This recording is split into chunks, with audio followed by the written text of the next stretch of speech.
जय हिंद दोस्तों, नमस्कार। आज की स्टैटिक जीके के क्लास में आपका स्वागत है। उम्मीद करता हूँ आप बहुत अच्छे होंगे और अपनी तैयारी को बेहतर कर रहे होंगे। तो कैसे हैं आप लोग? तो आज हम पढ़ेंगे शास्त्रीय नृत्य, यानी स्टैटिक जीके के अंदर हम आज स्टार्ट करने वाले शास्त्रीय नृत्य। ठीक है, बहुत इंपॉर्टेंट क्लास होने वाली है। प्लीज क्लास को ज्यादा से ज्यादा शेयर करना और लाइक करना और कमेंट के अंदर जरूर बताना अंत के अंदर कि आपको क्लास कैसी लगी। बहुत बेहतरीन तरीके से क्लास होने वाली है। शास्त्रीय नृत्य जो किसी भी एग्जाम के लिए पहली बात तो आप ले सकते हैं, और शास्त्रीय नृत्य स्टैटिक जीके का वो पार्ट है जो एग्जाम के अंदर सबसे ज्यादा पूछा जाता है। ठीक है, तो आज हम स्टार्ट करते हैं शास्त्रीय नृत्य। ठीक है, तो पहली बात, शास्त्रीय नृत्य होते क्या है? तो शास्त्रीय नृत्य वो है जो प्राचीन काल से, यानी शास्त्रों के अनुसार, यानी जो नृत्य चले आ रहे हैं, यानी प्राचीन काल से, जो हमारे पूर्व प्राचीन जो वेद है उसी के हिसाब से हमें पता चलता है कि शास्त्रीय नृत्य प्राचीन काल से चले आ रहे हैं। ठीक है, जो मोस्ट इंपॉर्टेंट है। ठीक है, तो पहली बात तो है शास्त्रीय नृत्यों की संख्या कितनी है। शास्त्रीय नृत्यों की संख्या, ठीक है, तो लिखो शास्त्रीय, कितने शास्त्रीय नृत्य? वो है हमारे शास्त्रीय नृत्य 8। ठीक है, शास्त्रीय नृत्यों की संख्या कितनी? 8 है। तो पहली बात तो लिख लो शास्त्रीय नृत्य के बारे में। शास्त्रीय नृत्य के बारे में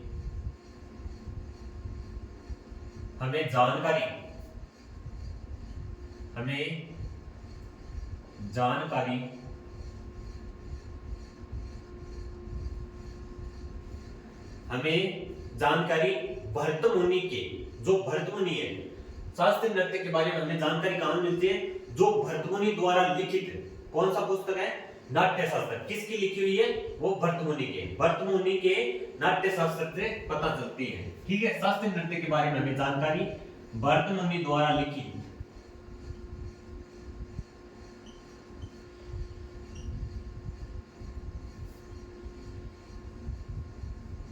द्वारा रचित नाट्य शास्त्र से पता चलती है। नाट्य शास्त्र से पता चलता है। ठीक है, बहुत इंपॉर्टेंट लाइन है और पूछी भी जाती है। शास्त्रीय नृत्य के बारे में हमें जानकारी कहां से मिलती है? तो वो नाट्य शास्त्र से। नाट्य शास्त्र किसकी लिखी हुई है? वो है भरत मुनि की। ठीक है, मोस्ट इंपोर्टेंट है, याद रखना। भरत मुनि द्वारा लिखित नाट्य शास्त्र से हमें पता चलता है कौन से? वो शास्त्रीय नृत्य के बारे में। ठीक है, मोस्ट इंपोर्टेंट है। लाइन साथ साथ में नोट्स बनाते रहना, बहुत इंपोर्टेंट क्लास है। ठीक है, आगे चलो, आगे लिखो शास्त्रीय नृत्यों की कुल संख्या कितनी है? तो वो है 8। लिखो शास्त्रीय नृत्यों की कुल संख्या, तो कितनी है कुल संख्या? वो है 8। लेकिन कभी कभी ये भी पूछा जाता है कि एक छऊ नृत्य है, यानी संस्कृत कोई माना जाता है, यानी संस्कृति मंत्रालय के अनुसार नाट्य शास्त्रों की संख्या कितनी है? वो तो है 9। और संगीत नाटक अकादमी क्या कहती है? वो कहती है शास्त्रीय नृत्यों की संख्या कितनी है? 8। ठीक है, लेकिन उसे छऊ को अर्धशास्त्रीय नृत्य कहा जाता है। हम आगे पूरा जानकारी लिखेंगे, लेकिन आपको मैं बता देता हूं। ठीक है, आगे लिखो, यहीं पर लिख लो संस्कृति मंत्रालय के अनुसार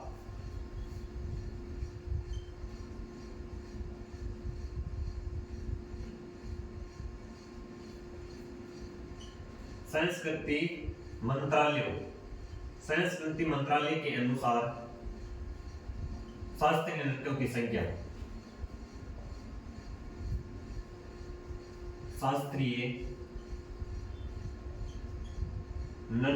संख्या, शास्त्रीय नृत्यों की संख्या कितनी है? संस्कृति मंत्रालय के नाम कितनी है? वो है 9। और 9वां किसे माना गया है? तो माना गया छऊ को। कौन सा नौवां कौन है? नौवां है छऊ।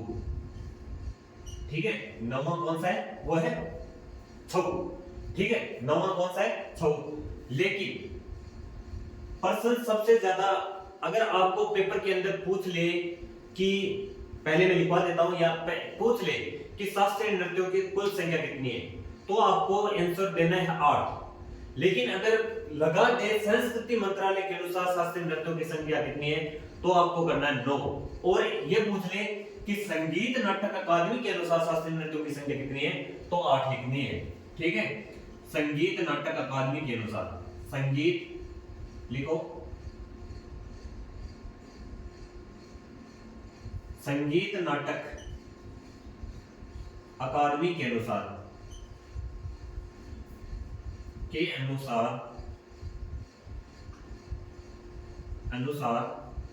शास्त्रीय नृत्यों की संख्या,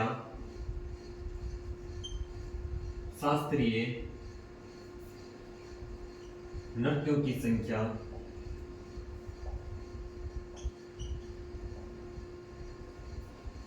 कितनी है? वो 8 है। ठीक है, कितनी है? 8। ठीक है, तो संगीत नाटक अकादमी, इसकी स्थापना कब हुई थी? मोस्ट इंपोर्टेंट है, संगीत नाटक अकादमी की स्थापना कब हुई थी? तो वो हुई थी 28 जनवरी 1953। संगीत नाटक अकादमी की स्थापना कब हुई थी? तो वो हुई, स्थापना लिखो, कब हुई थी? तो वो हुई थी 28 जनवरी, लिखो 28 जनवरी 1953। ठीक है, और कहां हुई थी इसकी? दिल्ली के अंदर। ठीक है, दिल्ली। मोस्ट इंपोर्टेंट है, संगीत नाटक अकादमी की स्थापना कब हुई थी? 28 जनवरी 1953, दिल्ली के अंदर। ठीक है, मोस्ट इंपोर्टेंट है, ध्यान रखना, जितना भी लिख रहा हूं ना बहुत इंपोर्टेंट है।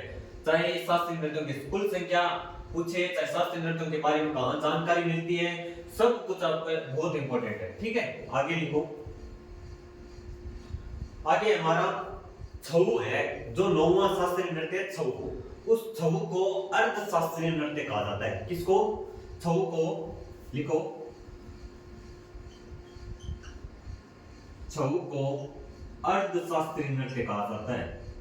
अर्ध शास्त्रीय नृत्य कहा जाता है। ठीक है, छऊ को अर्थशास्त्रीय नृत्य कहा जाता है।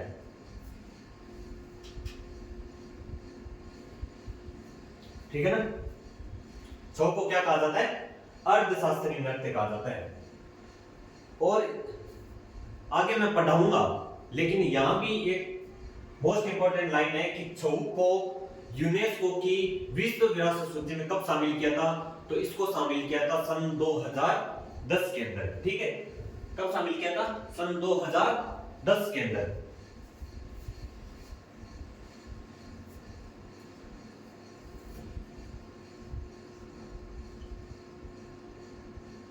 इसको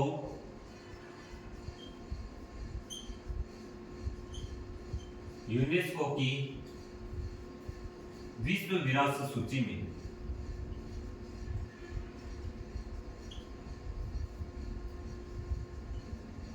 सूची में 2010 में शामिल किया।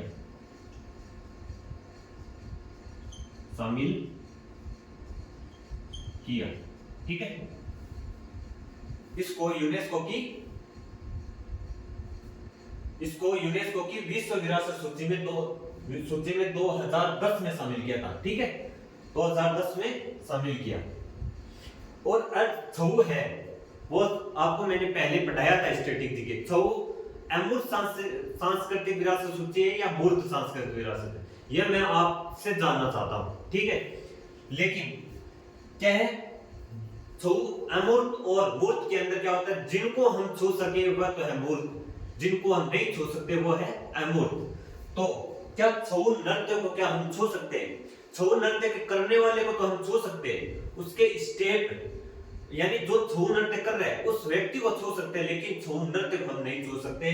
तो ये क्या है, छऊ एक अर्धशास्त्रीय सॉरी अमूर्त सांस्कृतिक विरासत सूची के अंदर, यानी अमूर्त यूनेस्को की अमूर्त सूची के अंदर इसको शामिल किया था। ठीक है, यूनेस्को की विश्व विरासत सूची, ठीक है, विश्व विरासत सूची के अंदर सूची में सन 2000 में शामिल किया। ठीक है,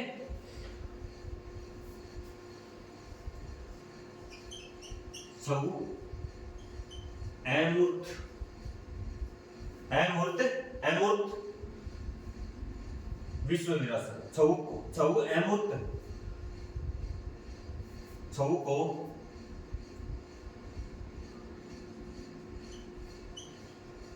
अमूर्त सांस्कृतिक विरासत, सांस्कृतिक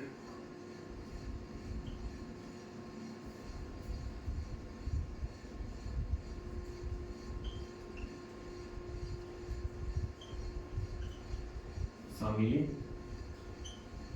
किया गया है। ठीक है, छऊ को अमूर्त सांस्कृतिक विरासत सूची में या सूची में लिख लेना, सूची में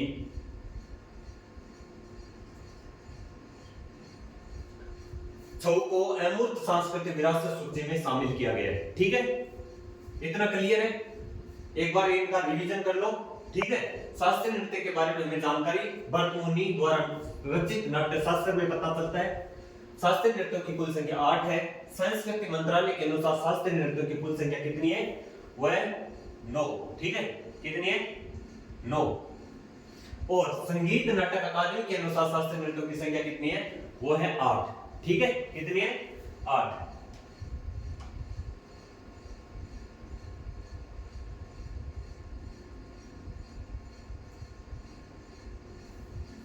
अब लिखो, छऊ कितने प्रकार के? छऊ है 3 प्रकार के। ठीक है, एक बार छऊ के बारे में हमें पूरा वर्णन कर लेते हैं। छऊ नृत्य कितने प्रकार के? 3 प्रकार के, 3 राज्यों के अंदर। ठीक है, छऊ 3 प्रकार के होते हैं। लिखो, छऊ के 3 प्रकार। 3 प्रकार वो कौन कौन से? तो पहला कौन सा है? पहला है सरायकेला छऊ। ठीक है, सरायकेला छऊ।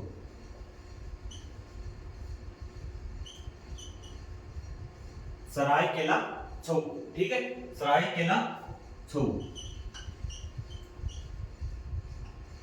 ये सरायकेला छऊ कहां मनाया जाता है? झारखंड के अंदर। ठीक है, मैं इनको याद करवा दूंगा, एक बार आप लिख लो। ठीक है, तीनों याद हो जाएंगे। दूसरा है मयूरभंज छऊ। ठीक है, कौन सा है? मयूरभंज छऊ। मयूरभंज छऊ। ठीक है, ये कहां पर है? मयूरभंज छऊ, ये उड़ीसा के अंदर। ठीक है, कहां पर है? उड़ीसा के अंदर। और एक कौन सा है? एक है पुरुलिया छऊ। तीसरा लिखो, पुरुलिया छऊ। पुरुलिया छऊ ये कहां पर है? ये है पश्चिम बंगाल। ठीक है, कहां पर मनाया जाता है? पश्चिम बंगाल के अंदर। पुरुलिया छऊ, पश्चिम बंगाल। छऊ के 3 प्रकार। छऊ कितने प्रकार है? वो है 3 प्रकार। सरायकेला छऊ, मयूरभंज छऊ, कौन सा? मयूरभंज छऊ। ठीक है, और पुरुलिया छऊ। इनको याद कैसे करें?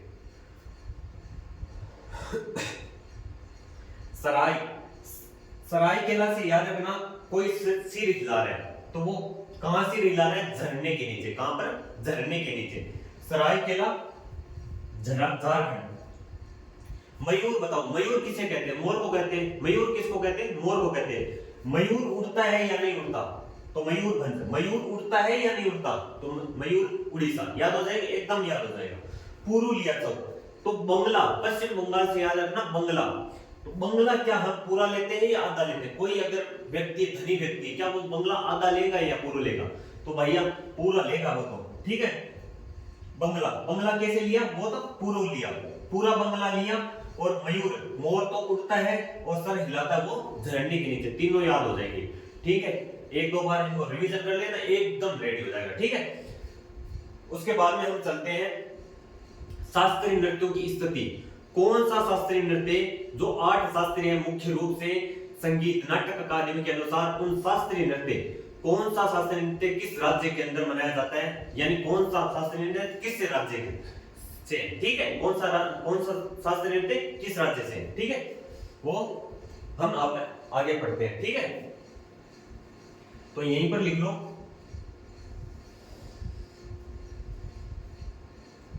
शास्त्रीय नृत्य,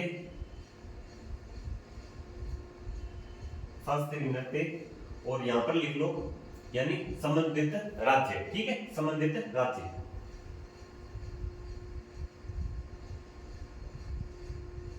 अगर क्लास अच्छी लगे ना तो शेयर जरूर करना, ठीक है ना। संबंधित राज्य, संबंधित राज्य, ठीक है। तो पहला लिख लो वो है भरतनाट्यम। कौन सा पहला, कौन सा है? भरतनाट्यम, भरतनाट्यम। भरतनाट्यम कहां का है तो सबको पता होगा, अगर नहीं पता है तो वो है तमिलनाडु का। कहां का है भरतनाट्यम? तमिलनाडु, तमिलनाडु, ठीक है। दूसरा कौन सा है? वो है ओडिसी। वो कौन सा है? ओडिसी। इसको याद करने की जरूरत नहीं है, ये तो है उड़ीसा का। कहां का? उड़ीसा का। तीसरा लिखो मणिपुरी, मणिपुरी। इसको भी याद नहीं करना पड़ेगा। मणिपुरी कहां का है? मणिपुर का, मणिपुर का, ठीक है। मणिपुरी मणिपुर का, ठीक है। एक आता है कुचिपुड़ी। कौन सा? कुचिपुड़ी। ये कहां का है? तो कुचिपुड़ी कहां का है? ये है आंध्र प्रदेश का।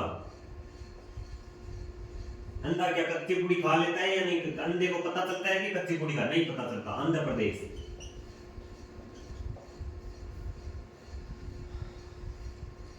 मिलाप, भरत का और राम का मिलाप कहां पर हुआ था? मिलाप, मिल से याद रखना, तमिलनाडु से मिलाप। किसका मिलाप? भरत और राम का मिलाप। या भारत कहां पर रहते हैं? वो भारत में रहते हैं। भरत कहां रहते हैं? मिलने के लिए आए राम से। आगे लिखो, वो है कथक।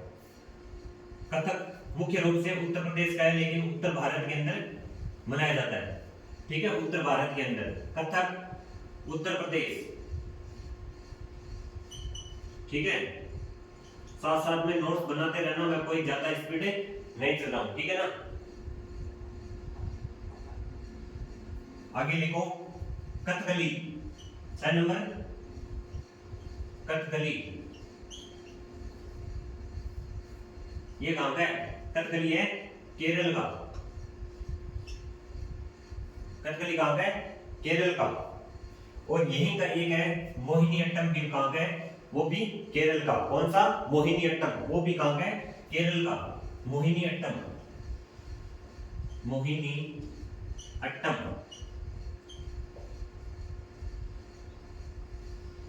कहां का है? केरल का। मोहिनीअट्टम कहां का है? केरल का। एक आता है हमारा लास्ट का 8वां नंबर, सत्रिया। कौन सा? सत्रिया कहां का है? असम का, ठीक है। सत्र कहां चल रहे थे? सत्र चलते हैं संसद के अंदर। और सत्र आज शाम को, आज शाम को चला सत्र। मोहिनीअट्टम, कली रूट वर्ड याद रखना हमेशा, मैं स्टैटिक जीके के अंदर हमेशा बताऊंगा। कली रूट वर्ड और अट्टम, कली और अट्टम डबल टे। अगर जहां भी दिखे कली और डबल टे वाला, हमेशा केरल के अंदर हमें याद रखना है। हमेशा केरल से संबंधित है कली और डबल टे। हमेशा क्या कहां पर लगाना है? केरल का।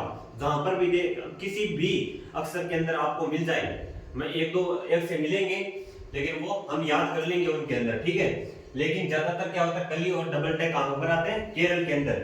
कली यहां पर है, डबल टे यहां पर है, दोनों कहां पर है? केरल के। आज शाम क्या चल रहे थे, सत्र चल रहे, कथक उत्तर प्रदेश, ये तो याद हो जाएगा। कुचिपुड़ी, अंधा क्या कच्चीपुड़ी खा लेता है? नहीं खा, सॉरी, अंधे को क्या कच्चीपुड़ी के बारे में पता चल जाता है? नहीं पता चलता, ठीक है। मणिपुरी, ओडिसी, ठीक है, आपको याद हो जाएगा। भरतनाट्यम तमिलनाडु, बता दिया, ठीक है। सत्रियन, सबसे नया कौन सा है? वो है सत्रिया, ठीक है, याद रखना। सबसे नया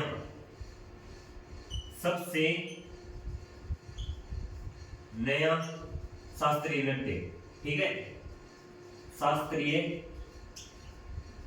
नृत्य, सबसे नया शास्त्रीय नृत्य कौन सा है? वो है सत्रिया। कब शामिल किया था? 2000, सन 2000 में शामिल किया था शास्त्रीय नृत्य। सन 2000 में इसको शामिल किया था, ठीक है, शामिल किया, याद रखना। कब शामिल किया था? सन 2000 के अंदर इसको शामिल किया था, ठीक है ना, याद रखना इसको। सत्रिया आश्रम का और सबसे नया शास्त्रीय नृत्य सन 2000 में इसको शामिल किया था, ठीक है ना। प्रॉपर दिखाई दे रहा है ना सब कुछ? मैं भी चेक कर लेता हूं एक बार, ठीक है।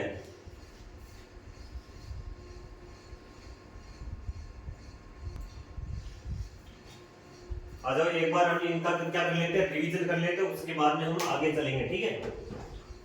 तो याद करो क्या पढ़ाया मैंने। शास्त्रीय नृत्य के बारे में हमें जानकारी कहां से मिलती है? वो मिलती है भरत मुनि के नाट्य शास्त्र से। नाट्य शास्त्र किसकी लिखी हुई है? वो लिखी हुई है भरत मुनि की। किसकी? भरत मुनि की, ठीक है ना। याद रखना, मेरा मकसद इतना ही है कि मैं आपको क्लास के अंदर ही याद करवाने की कोशिश करूं, लेकिन आपका भी फर्ज बनता है कि आप ज्यादा से ज्यादा इनका रिवीजन करें और खुद से हाथ से नोट्स बनाएं, ठीक है ना। शास्त्रीय नृत्य की कुल संख्या कितनी है?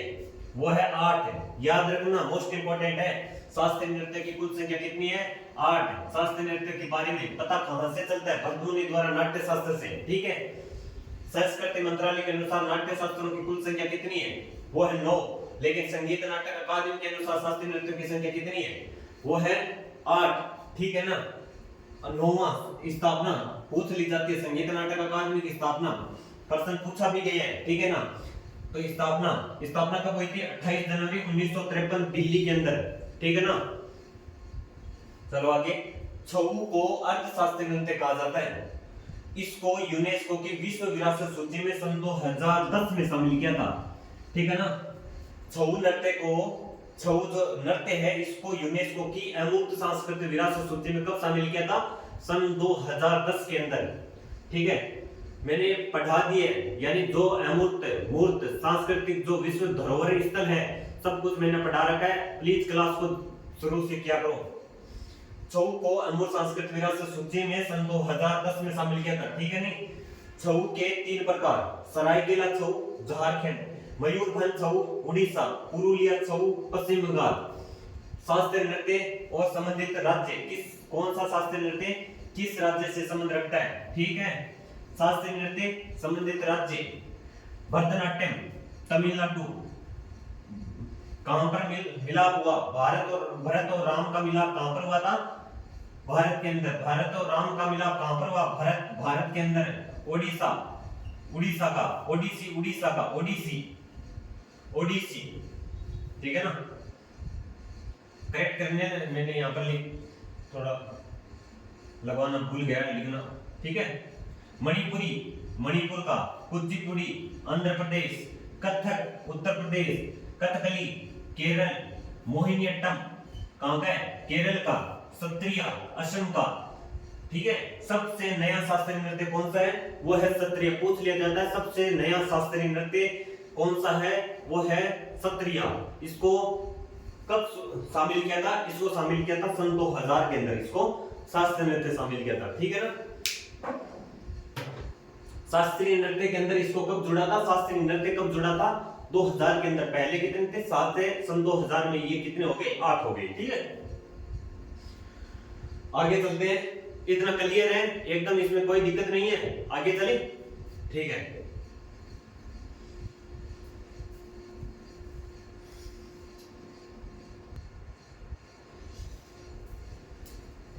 एक पर्सन जरूर बनता है कि मतलब स्थिति के अनुसार, मतलब पूछ लिया जाता है एक राज्य दे देगा, एक मतलब आपको दे देगा शास्त्रीय नृत्य, ठीक है, एक शास्त्रीय नृत्य दे देगा और आपको पूछेगा कौन सा शास्त्रीय नृत्य किस दिशा के अंदर है, यानी आपको उड़ीसा दे देगा, ओडिसी कौन से किस दिशा के अंदर है, ठीक है। तो आपको ये क्या लगा के आना है, तो आपको इनके बारे में आप पहले आप जानकारी ले लेते, ठीक है, कौन सा शास्त्रीय नृत्य की किस दिशा के अंदर है, ठीक है। मैं पहले बना लेता हूं भारत का नक्शा, ठीक है ना।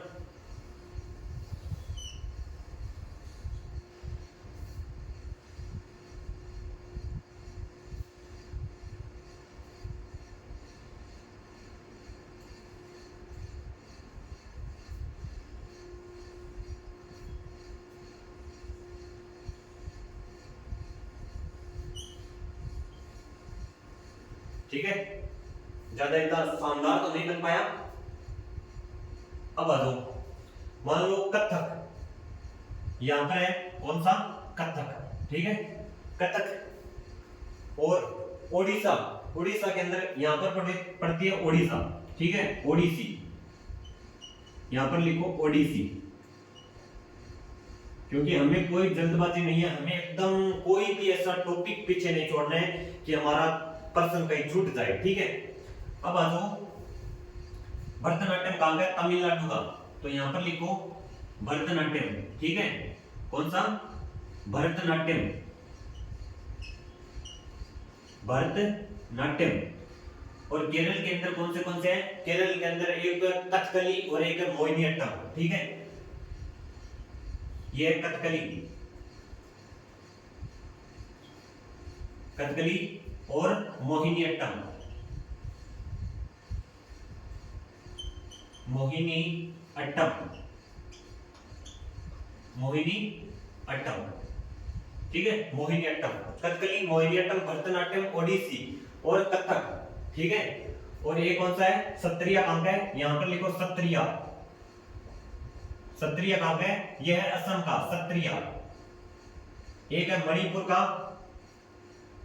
कौन सा, यहां पर पड़ता है मिजोरम, मणिपुर, मणिपुर के अंदर कौन सा है, मणिपुरी, मणिपुरी, ठीक है, मणिपुरी। और ये सत्रिया, और ये क्या है, ओडिसी। और कौन सा रह गया, 3 4 5 6 7, ये कौन सा रह गया, एक हमारा रह गया कुचिपुड़ी वाला, आंध्र प्रदेश,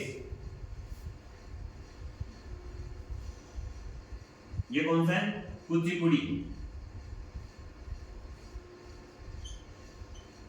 ठीक है, कुचिपुड़ी। तो आपको स्थिति पूछ ली जाती है कौन सा शास्त्रीय नृत्य, यानी उत्तर में कितने हैं, दक्षिण में कितने हैं, उत्तर पूर्व में कितने हैं, और पूर्व के अंदर कितने हैं, और दक्षिण पूर्व के अंदर कितने, ठीक है। तो लिखो, यहीं पर लिख लो, उत्तर में कितने हैं हमारे, उत्तर में शास्त्रीय नृत्यों की संख्या कितनी है, तो वो है 1, कौन सा, वह कथक, याद रखना, ठीक है, उत्तर में कितने हैं, वो 1, ठीक है। अब आ जाओ दक्षिण के अंदर, दक्षिण में कितने हैं, दक्षिण में शास्त्रीय नृत्यों की संख्या कितनी है, वो है 4, 1 2 3 4, ठीक है, कितने, 4। और अब आ जाओ आप उत्तर पूर्व और दक्षिण, दक्षिण पूर्व में कितने हैं, दक्षिण पूर्व, दक्षिण पूर्व में शास्त्रीय नृत्य कितने हैं, दक्षिण पूर्व,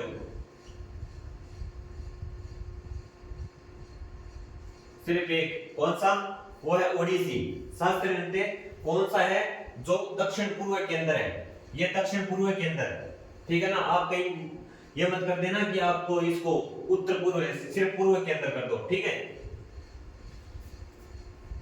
अब जो ओडिशा, सत्रिया और मणिपुरी है, ये कहां पर आते हैं, ये आते हैं पूर्व, उत्तर पूर्व के अंदर, ठीक है। उत्तर पूर्व के अंदर कौन से हैं, उत्तर और पूर्व के अंदर, उत्तर पूर्व में शास्त्रीय नृत्यों की संख्या कितनी है, वो है 2, ठीक है ना, कितने हैं, 2। ये है इनका एकदम बेस्ट, ठीक है ना, याद रखना। उत्तर के अंदर कौन सा है हमारा, कथक, दक्षिण के अंदर 4 है हमारे कुचिपुड़ी, भरतनाट्यम, कथकली, मोहिनीअट्टम, 4। दक्षिण पूर्व के अंदर ओडिसी, और उत्तर पूर्व के अंदर 2, सत्रिया और मणिपुरी, ठीक है ना, 2 2 4 5 6 7 8 शास्त्रीय नृत्य हमारे हो गए। ठीक है, याद रखना। अगर स्क्रीनशॉट लो तो स्क्रीनशॉट ले लो, या आप इसको बढ़िया तरीके से बात का नक्शा बना के इनकी स्थिति दर्शा सकते हो। ठीक है, इसके बाद में हम आगे चलते हैं। ठीक है, ये स्थिति है।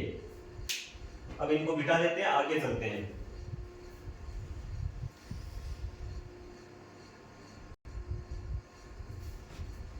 अब हम बढ़ेंगे भरतनाट्यम। ठीक है, पहले शास्त्रीय नृत्य को डालो भरतनाट्यम। पहला कौन सा है? भरतनाट्यम। भरतनाट्यम। आज हम इनको थोड़ा जो बेसिक है, इनके जो शास्त्रीय नृत्य है, इन शास्त्रीय नृत्यों के जो कलाकार है उसको हम बाद में लेंगे। ठीक है, पहले जो शास्त्रीय नृत्य है यानी उनके बारे में जो जानकारी है वो पहले पढ़ेंगे, और शास्त्रीय नृत्यों के जो कलाकार है उसको हम बाद में पढ़ेंगे। ठीक है, शास्त्रीय नृत्य भरतनाट्यम। भरतनाट्यम मोस्ट इंपोर्टेंट, और इसका पुराना नाम, भरतनाट्यम का पुराना नाम क्या है? वो है सादिर। याद रखना, पूछा गया प्रश्न। भरतनाट्यम इसका पुराना नाम, इसका पुराना नाम क्या है? पुराना नाम सादिर है। ठीक है, किस भरतनाट्यम का नाम सादिर है, या किस भरतनाट्यम, किस शास्त्रीय नृत्य का सबसे पुराना नाम सादिर है? ठीक है, सादिर, इसका पुराना नाम क्या है? वो है सादिर। ठीक है, याद रखना। ठीक है, अब पढ़ते हैं हमें भरतनाट्यम के अन्य नाम। अन्य नाम, इसी नृत्य को दासी अट्टम के नाम से जाना जाता है। दासी अट्टम। ठीक है, दासी अट्टम किसका? इसी नृत्य को क्या कहा जाता है? दासी अट्टम। और अग्नि नृत्य, और क्या कहते हैं? अग्नि नृत्य। ठीक है, ये दो इसके अन्य नाम है। अन्य नाम क्या है? एक है दासी अट्टम और एक है अग्नि नृत्य। ठीक है, इसकी जानकारी हमें कहां से पता चलती है? तो इसकी जानकारी पता चलती है, दो बुक है। ठीक है, दो बुक से जानकारी लिखो। जानकारी हमें कहां से प्राप्त होती है? दो पुस्तक। एक पुस्तक का नाम है शिल्पाधिकारम। कौन सी पुस्तक? एक पुस्तक है शिल्पाधिकारम।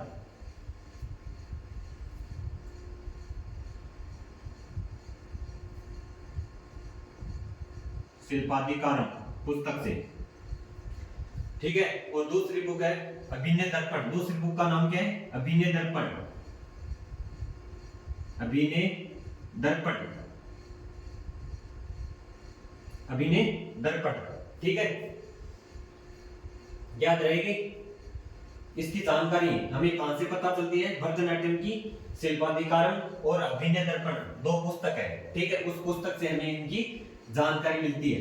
ठीक है, ये नृत्य मंदिरों को समर्पित है। मंदिरों को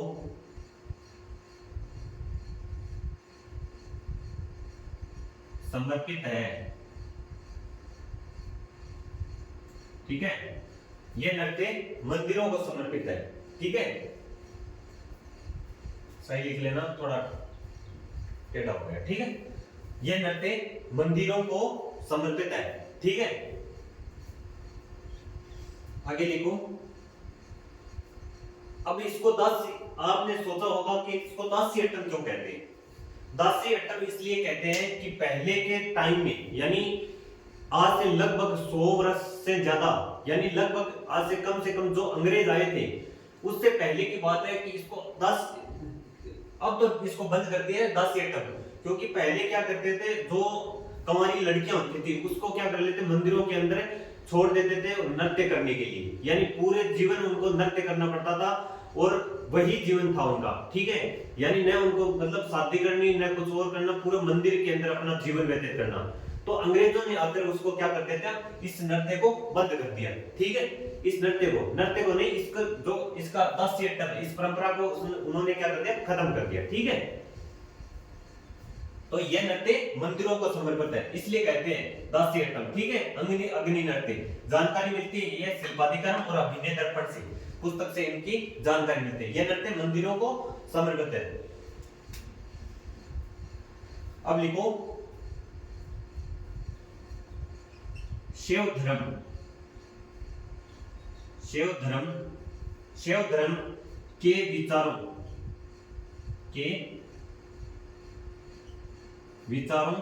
शैव धर्म के विचारों की प्रस्तुति करता है, की प्रस्तुति।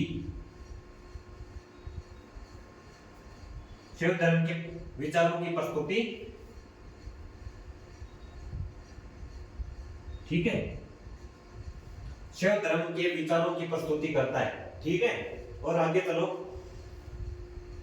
अब पढ़ेंगे जो ये नृत्य है, अलग अलग स्टेप होते होंगे, यानी अलग अलग इनका ये थोड़ी है कोई भाई अगर नृत्य करना है तो हमारा जो नृत्य हमारा क्या है, कुछ कैसे भी इसका स्टार्ट कर लेते हैं, कैसे उनको बंद कर देते हैं, अंत कर देते हैं। लेकिन इनकी एक खासियत है सभी शास्त्रीय नृत्यों की, इनकी स्टेप होते हैं अलग अलग, कि इस स्टेप से इस नृत्य का प्रारंभ होगा और इस नृत्य का इस स्टेप से इसका क्या होगा, अंत होगा।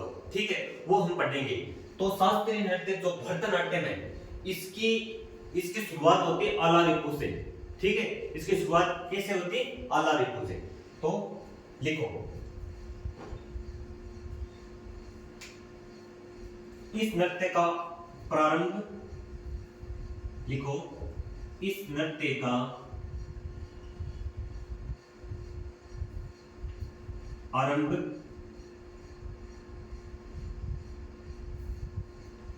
आलारिपु से होता है। आलारिपु से होता है। ठीक है, इस नृत्य का आरंभ आलारिपु से होता है। ठीक है, याद रखना, इस नृत्य का आरंभ कैसे होता है, आलारिपु से। एक बार लिख लो, इस नृत्य में 6 भाग शामिल है। ठीक है, इस नृत्य में 6 भाग शामिल है। कितने भाग शामिल है, 6 भाग शामिल है।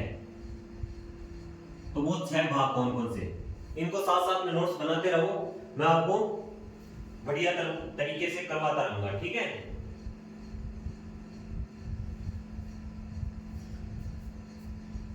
तो हमें ज्यादा नहीं जानना है, सिर्फ 6 भाग का थोड़ा ध्यान रखना है। ठीक है, 6 भाग कौन कौन से।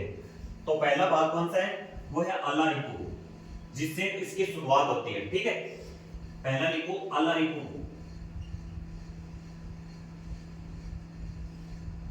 जिससे इसकी शुरुआत होती है। ठीक है, दूसरा भाग कौन सा है, दूसरा भाग है इसकी जाति। 6 भाग याद रखने, और इसे सिर्फ पहला स्टेप है जो आलारिपु है, और अंत वाला जो भाग है, यानी कौन सा, वो तिल्लाना या थिल्लाना, जैसे इस नृत्य का क्या होता है, अंत होता है। सिर्फ वो 2 याद रखना है, और बाकी की सब इतना ध्यान रखना है, पूछ लिया जाता है कि आलारिपु का क्या मतलब है, यानी भरतनाट्यम का प्रारंभ। ठीक है, इतना उसका ध्यान रखना पड़ेगा। लेकिन और जो है इसके भाग, इनका सिर्फ नाम याद रख लेना। ठीक है, 3 नंबर कौन सा है, वो है वर्णम। कौन सा, वर्णम, नाम याद रखना। ठीक है, वर्णम। चौथा भाग कौन सा है, तो चौथा भाग है इसका शब्दम। कौन सा, शब्दम। ठीक है, पांचवा भाग कौन सा है, पांचवा भाग याद रखना, पांचवा भाग इसका कौन सा है, पदम। पांचवा भाग कौन सा है, पदम। और छठा कौन सा है, तिल्लाना।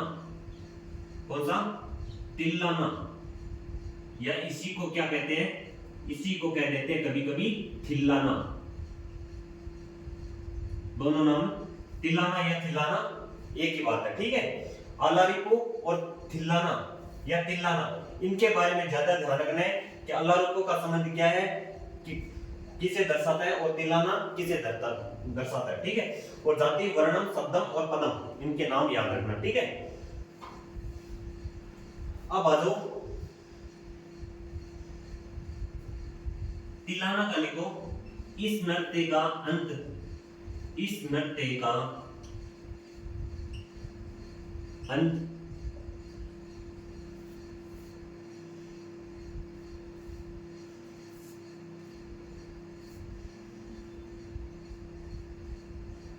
तिलाना से होता है, ठीक है, याद रखना, बस इतना ध्यान रखना, ठीक है ना।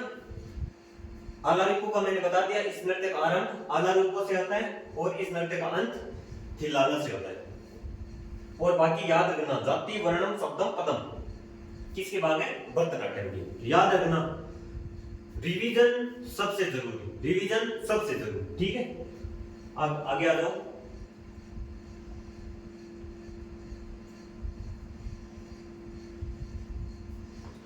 साथ साथ में नोट्स बनाते रहना, एक बार रिवीजन करवा देता हूं फिर आगे चलेंगे, ठीक है। भरतनाट्यम, इसका पुराना नाम साधिर, क्या नाम, साधिर, अन्य नाम दासियट्टम, और दासियट्टम कहते हैं, और इसी को अग्नि नृत्य कहते हैं। जानकारी मिलती दो पुस्तक है, शिल्पाधिकारम और अभिनय दर्पण, ठीक है।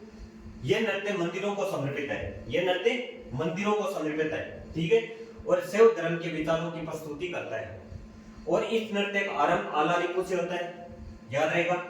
और इसके 6 भाग है। आलारिपु का मतलब हमने समझ लिया, जाति, वर्णम, शब्दम, पदम और तिल्लाना, या इसी को कहते थे थिल्लाना। और इस नृत्य का तिल्लाना मतलब होता है भरतनाट्यम का अंत, भरतनाट्यम नृत्य का अंत तिल्लाना पर होता है, याद रखना, या तिल्लाना से होता है, तिल्लाना पर होता है, वैसे लिख लो, या तिल्लाना से होता है, ठीक है। अब आगे आ जाओ, आगे क्या पढ़े,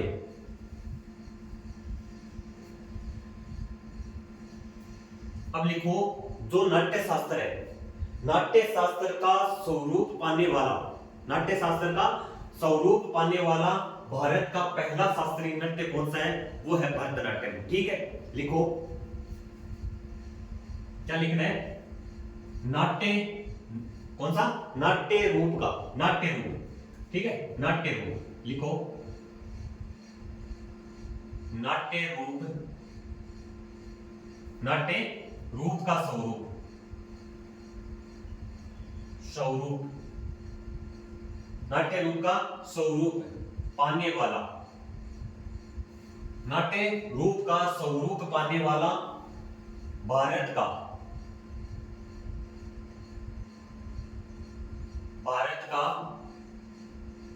भारत का पहला शास्त्रीय नृत्य, पहला शास्त्रीय नृत्य भरतनाट्यम है, ठीक है, शास्त्रीय नृत्य भरतनाट्यम है।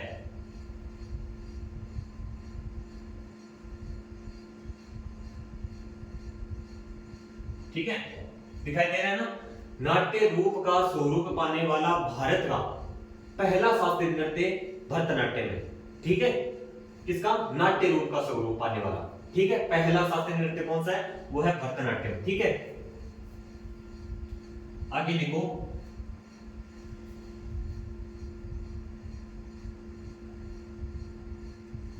कटका हस्त मुद्रा, याद रखना, कटका हस्त मुद्रा,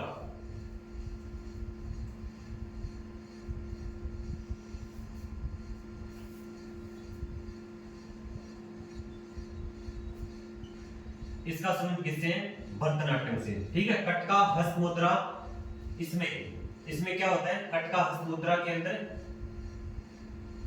संबंध तो कटका हस्त मुद्रा का भरतनाट्यम से, लेकिन इसके अंदर होता क्या है, कटका हस्त मुद्रा, इसमें अंगुलियों को, जैसे जो अंगुलियां होती है ना, 3 अंगुलियों को मोड़कर ओम का चित्र बनाया जाता है, ठीक है, 3 अंगुलियों को मोड़कर क्या बनाया जाता है इसमें, यानी ओम का नियम, ओम का जो चित्र होता है ना, वो बनाया जाता है, ठीक है। लिखो, इसमें कटका हस्त मुद्रा में, ठीक है, कटका हस्त मुद्रा, इसमें 3 अंगुलियों, लिखो, 3 अंगुलियों को मोड़कर, 3 अंगुलियों को मोड़कर तीन अंगुलियों को मोड़कर या जोड़कर, कुछ भी लिख लो, ठीक है, मोड़कर या जोड़कर, तीन अंगुलियों को जोड़कर या मोड़कर, कुछ भी हो सकता है, ठीक, तो आप लिख लो जोड़कर। जोड़कर क्या बनाया जाता है? ओम का प्रतीक बनाया जाता है, ठीक है। जो ये ओम है ना, इस ओम का प्रतीक या ओम का चित्र, ओम का प्रतीक लिख लो, ओम का प्रतीक, ठीक है, ओम का प्रतीक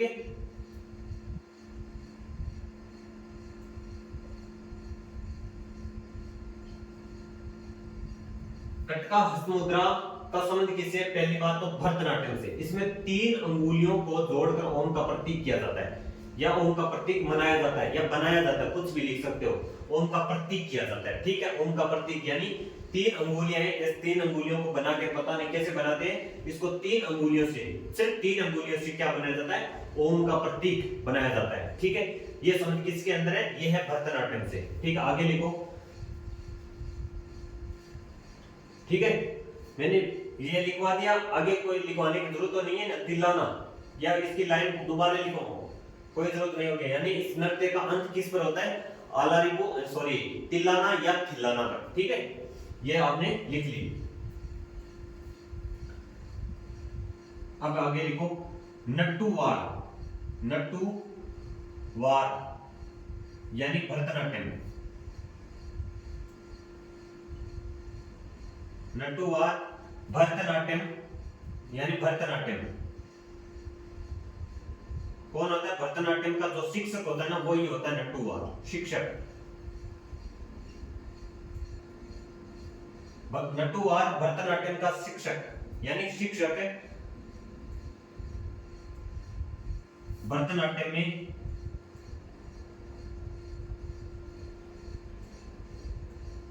कविता का पाठ करता है, सॉरी, कविता का पाठ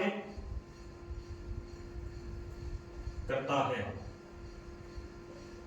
तो आपको पूछ लिया जाता है नट्टुवार क्या करता है? नट्टुवार का संबंध किससे है? नट्टुवार का संबंध है भरतनाट्यम, नट्टुवार को कहते हैं भरतनाट्यम का शिक्षक। यानी नट्टुवार भरतनाट्यम के अंदर कविता का पाठ करता है। नट्टुवार होता है ना, जो भरतनाट्यम क्या करता है? कविता का पाठ करता है, खुद पढ़ता है, कविता का पाठ करता है। जब नृत्य किया जाता है ना, यानी जब परफॉर्मेंस चलता रहता है, यानी नृत्य कर रहे हैं, यानी जब नृत्य यानी नृत्य चलता है, उसी समय क्या करता है नट्टुवार? ये कविता का पाठ करता है, यानी खुद पढ़ता है, कविता का पाठ करता है। जो स्टेप होता है वो बताता है कि कौन सा कैसे करना है। कविता का पाठ कौन करता है? वो नट्टुवार। भरतनाट्यम में कविता का पाठ कौन करता है? तो नट्टुवार।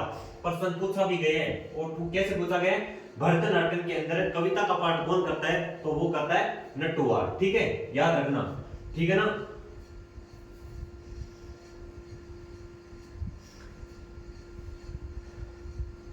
अब आगे लिखो, जो धुन होती है,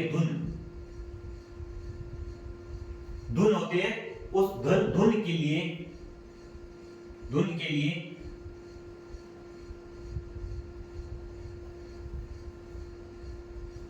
कर्नाटक, जो कर्नाटक संगीत है, कर्नाटक संगीत का प्रयोग किया जाता है।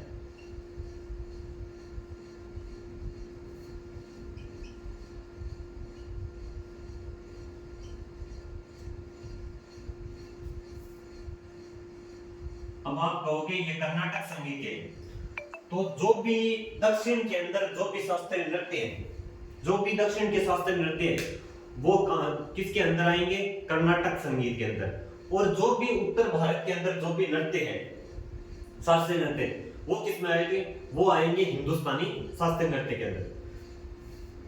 याद रखना, कर्नाटक संगीत का संबंध है कि कौन से, चाहे अगर आपको कुचिपुड़ी पूछ ले, चाहे मोहिनीअट्टम पूछ ले, चाहे कथकली पूछ ले, चाहे कौन सा भी नृत्य पूछ ले आपके, यानी दक्षिण के जो चारों नृत्य हैं वो किसके अंदर आते हैं?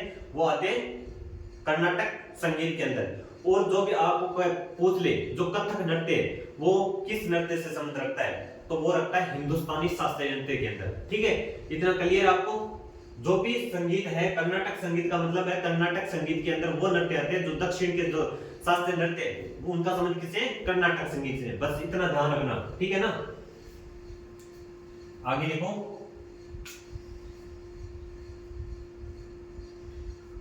और इसी के साथ में लिख लो, और एकल कला, जो एकल कला होती है, एकल कलाकार द्वारा,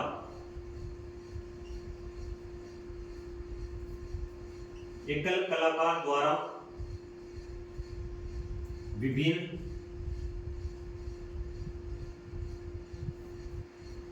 भूमिकाओं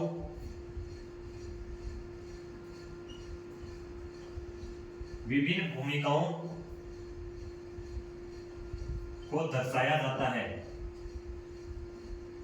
दर्शाया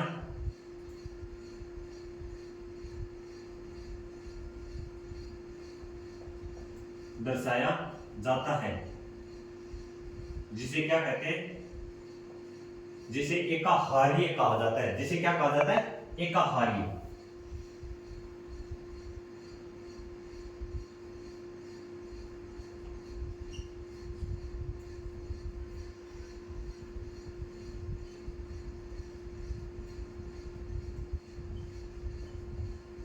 ठीक है, लिख लो, साथ साथ में लिखते रहो, ठीक है ना। जिसे क्या कहा जाता है, एकाहार्य कहा जाता है।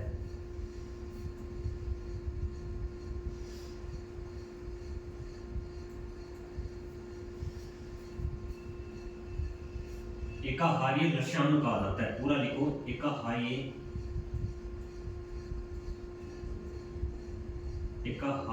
लक्ष्याणु, एकाहार्य लक्ष्याणु कहा जाता है, ठीक है ना। पूरा दिखाई दे रहा है ना, दोबारा लिख देता हूं, एकाहार्य लक्ष्याणु कहा जाता है। क्या कहा जाता है, एकाहार्य लक्ष्याणु।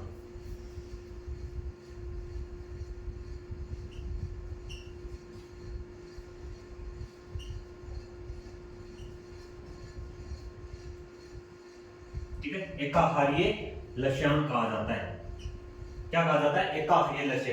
किसे कहा जाता है, धुन के लिए कर्नाटक संगीत का प्रयोग किया जाता है और एकल कलाकार द्वारा विभिन्न जो भूमिकाओं को दर्शाया जाता है, जिसे एकाहार्य लक्ष्याणु कहा जाता है। यानी एक ही व्यक्ति के द्वारा जो अलग अलग परफॉर्मेंस है, अलग अलग जो विभिन्न प्रकार की जो क्या करवाया जाता है, जो भूमिका निभाता है, उसको क्या कहा जाता है, एकाहार्य लक्ष्याणु कहा जाता है। ठीक है, क्लियर है, इतना याद। मोस्ट इंपोर्टेंट क्या है वो मैंने बता दिया, ठीक है।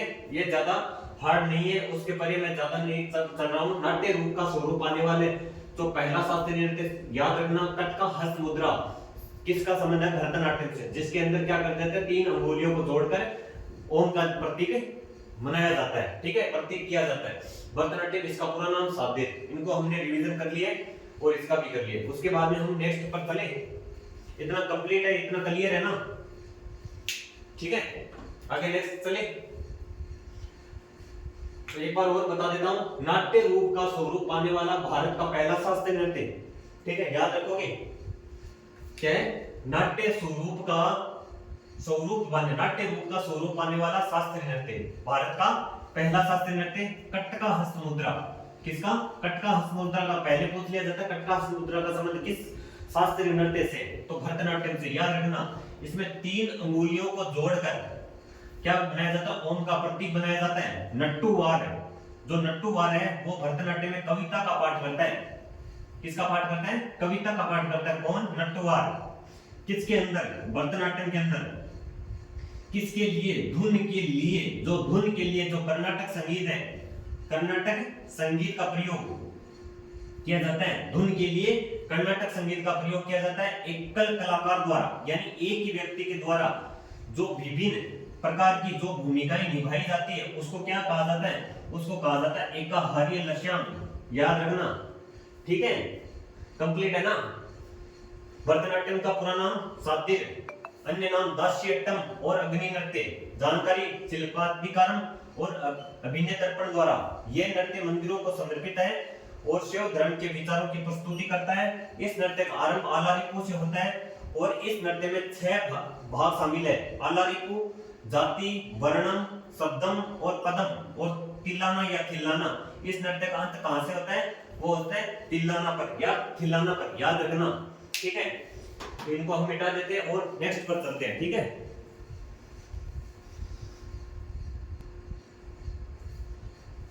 अब आगे आ जाओ। अब पढ़ते हैं हम भरतनाट्यम की शैली। किसकी? भरतनाट्यम की शैली। लिखो, भरतनाट्यम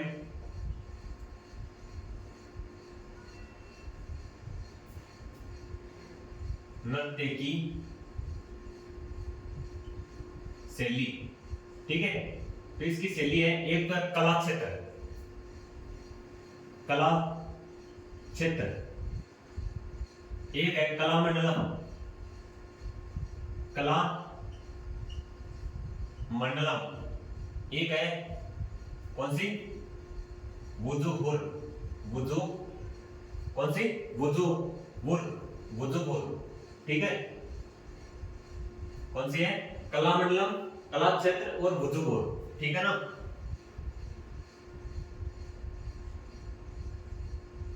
वुजुहुर, ठीक है, वुजुहुर। ये इसकी 3 शैली है भरतनाट्यम नृत्य की शैली। याद रखना, भरतनाट्यम नृत्य की शैली कला क्षेत्र, कला मंडलम और वुजुहुर। याद रखना, मोस्ट इंपोर्टेंट है कला क्षेत्र, कला मंडलम और वुजुहुर। इन कला मंडलम, कला क्षेत्र और वुजुहुर, ये इन तीनों से इसका संबंध किससे है? भरतनाट्यम से, याद रखना, ठीक है ना। अब आगे आ जाओ। भरतनाट्यम नृत्य की जो 2 भाग है उनको याद रखना। भरतनाट्यम जो संगीत है, भारतीय संगीत, सॉरी, भारतीय संगीत, लिखो, भारतीय संगीत के 2 भाग, ठीक है, के 2 भाग कौन कौन से हैं? तो पहला भाग कौन सा है? तो वो है, एक है कर्नाटक संगीत, ठीक है। पहला लिख लो हिंदुस्तानी संगीत, ठीक है।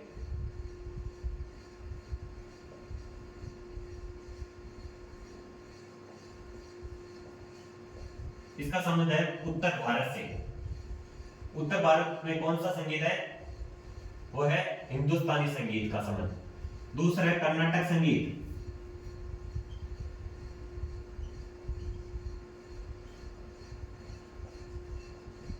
कर्नाटक संगीत, इसका संबंध दक्षिण भारत से, ठीक है। इसका संबंध किससे है? दक्षिण भारत से।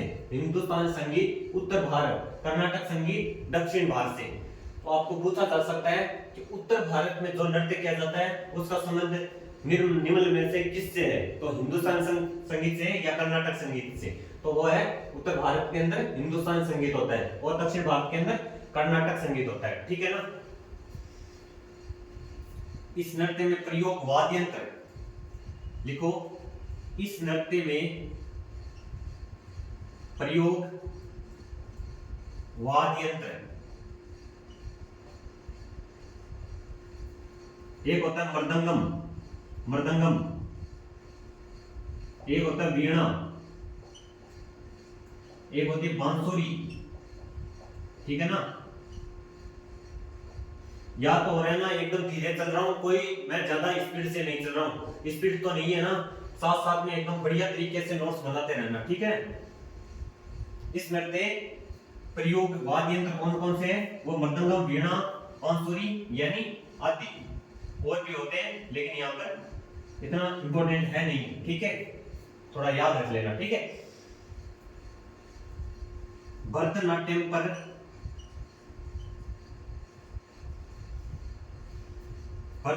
पर ब्रिटिश भारत, जो ब्रिटिश सरकार ने भरतनाट्यम पर ब्रिटिश सरकार ने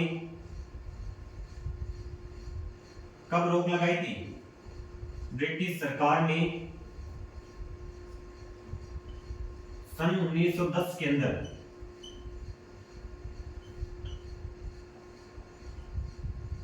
रोक लगा दी। यानी इसके अंदर क्या किया जाता? दास्य अटैम्प्ट किया जाता, इसलिए इस पर रोक लगा दी। ठीक है।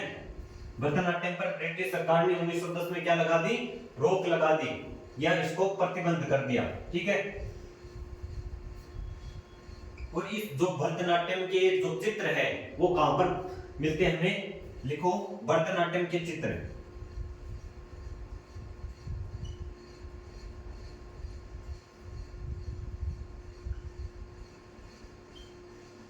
भरतनाट्यम के चित्र कहां पर मिलते हैं, वो है चिदम्बरम जो मंदिर है, कहां पर, तमिलनाडु के अंदर। कौन सा मंदिर, चिदम्बरम, चिदम्बरम मंदिर,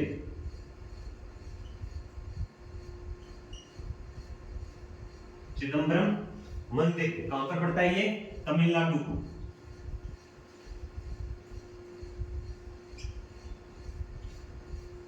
भरतनाट्यम के चित्र चिदम्बरम मंदिर तमिलनाडु के गोपुरम,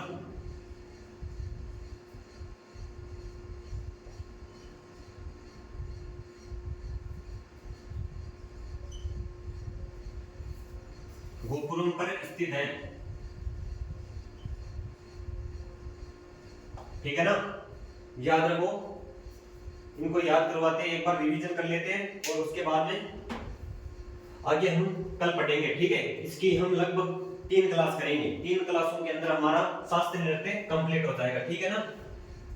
कल हम कंप्लीट कर लेंगे जो राज्यों की अलग अलग शास्त्रीय नृत्य उनकी इंफॉर्मेशन, ठीक है। उसके बाद में हम परसों क्या करेंगे, जो शास्त्रीय नृत्य के जो अंदर कलाकार है जो उनको हम परसों पढ़ेंगे, ठीक है।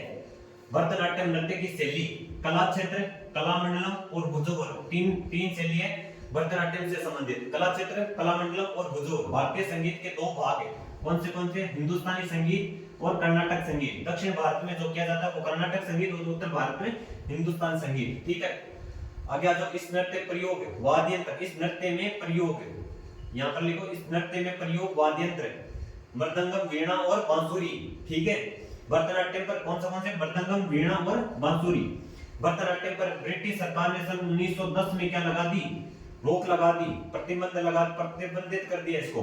भरतनाट्यम के चित्र, जो भरतनाट्यम के जो चित्र है वो चिदम्बरम मंदिर कहां पर पड़ता है, तमिलनाडु।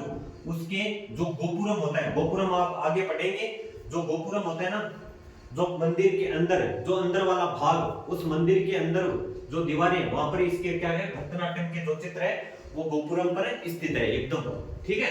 तो आज का ये सेशन हम यहीं पर कंप्लीट करते हैं। कल हम पढ़ेंगे जो हम इसके अलग जो ओडिशा है, मणिपुरी है, उसके अंदर जो स्थिति है उनकी, वो हम कल पढ़ेंगे। तो उम्मीद करता हूं आपको क्लास बहुत बेहतर लगी होगी। तो प्लीज एक बार जरूर कमेंट के अंदर जरूर बताना कि आपको क्लास कैसी लगी। उम्मीद करता हूं आपको क्लास बहुत अच्छी लगी होगी। तो क्लास के एंड के अंदर आपको जरूर बताना है कि क्लास आपको कैसी लगी। तो प्लीज चैनल को, अगर चैनल पर नए हैं तो चैनल को सब्सक्राइब जरूर करना और अपने इस भाई को सपोर्ट जरूर करें और ज्यादा से ज्यादा इस चैनल को शेयर करें, ठीक है ना। मैं पहली बात दूसरी बार फिर बता देता हूं कि आपको नोट्स बनाना और उनका बार बार रिवीजन करना, यही बेस्ट तरीका होता है। उसके अलावा कुछ भी नहीं होता। सब कुछ झांसा देना होता है, वो मेरे पास नहीं है। मैं तो सिर्फ आपको, क्योंकि मैं भी छात्र हूं, आपकी तरह ही हूं, ठीक है। जो मैंने सीखा है वो मैंने आपके सामने रखा है, ठीक है। और इसी तरह हम आगे पूरा स्टैटिक जीके को कवर कर लेंगे, धीरे धीरे पूरा स्टैटिक जीके हम कवर कर लेंगे। आने वाले एग्जाम, जो भी एसएससी का एग्जाम है जहां पर स्टैटिक जीके पूछा जाता है, वहां पर आपके लिए ये क्लास सफिशिएंट होगी, ठीक है। कोई भी इस क्लास से बाहर नहीं जाएगा। स्टैटिक जीके का एसएससी के अंदर बहुत ज्यादा रोल है। फिर बता देता हूं, एसएससी के अंदर स्टैटिक जीके का सबसे ज्यादा रोल है, ठीक है ना। तो अगर आपको हिस्ट्री की क्लास में सुबह लेता हूं, हिस्ट्री की क्लास और स्टैटिक जीके की क्लास में से आप रोज जुड़ सकते हैं और अपनी तैयारी को बेहतर कर सकते हैं। तो मैं आपको इतना ही कहना चाहता हूं, लास्ट बार और कह देता हूं कि आपको नोट्स जरूर बना लेना और उनका रिवीजन करना। सिर्फ क्लासें देखने से कुछ नहीं होता। सिलेक्शन बहुत ज्यादा इस टाइम जो कंपटीशन है, उस कंपटीशन के अंदर है, अगर आपको सिलेक्शन लेना है ना, सबसे ज्यादा होता है, सबसे जरूरी खुद का नोट्स अपने हाथ से बनाया हुआ और उसका बार बार रिवीजन सबसे बेहतर होता है। उसके अलावा कुछ नहीं, बार बार रिवीजन करो। रिवीजन ही सबसे सिलेक्शन का अगर एक मूल मंत्र है तो वो है रिवीजन। रिवीजन के अलावा मैं तो मानता हूँ कुछ भी नहीं है, रिवीजन के अलावा कुछ भी नहीं है। क्लासें बार बार क्लासें देखने से, बार बार क्लासों के अंदर आने से और बार बार अलग अलग डाउट रखने से कुछ नहीं होता। सबसे ज्यादा अगर बेहतर तरीका है तैयारी का वो है रिवीजन। रिवीजन के अलावा कुछ नहीं है। अगर एक सिलेक्टेड स्टूडेंट से पूछ लेना कि सबसे ज्यादा जरूरी क्या होता है, तो वो होता है उसका रिवीजन। रिवीजन, उसके बाद में सब कुछ, जो भी मॉक है, जो भी कुछ लगाना है, रिवीजन करना, याद होगा तभी तो हम कुछ मॉक के अंदर बना पाएंगे। याद नहीं कर पाएंगे तो हम मॉक के अंदर क्या कर लेंगे? कुछ भी नहीं कर सकता, कुछ भी नहीं कर सकते, ठीक है ना। तो यही है मेरी आपसे रिक्वेस्ट। तो प्लीज चैनल पर रोज जुड़ना ना भूलें और ज्यादा से ज्यादा आपको इस चैनल को शेयर करना है, ठीक है। ये जिम्मेदारी आपकी है, ठीक है। तो मिलते हैं फिर नेक्स्ट क्लास में या कल। फिर जय हिंद, जय भारत, थैंक यू।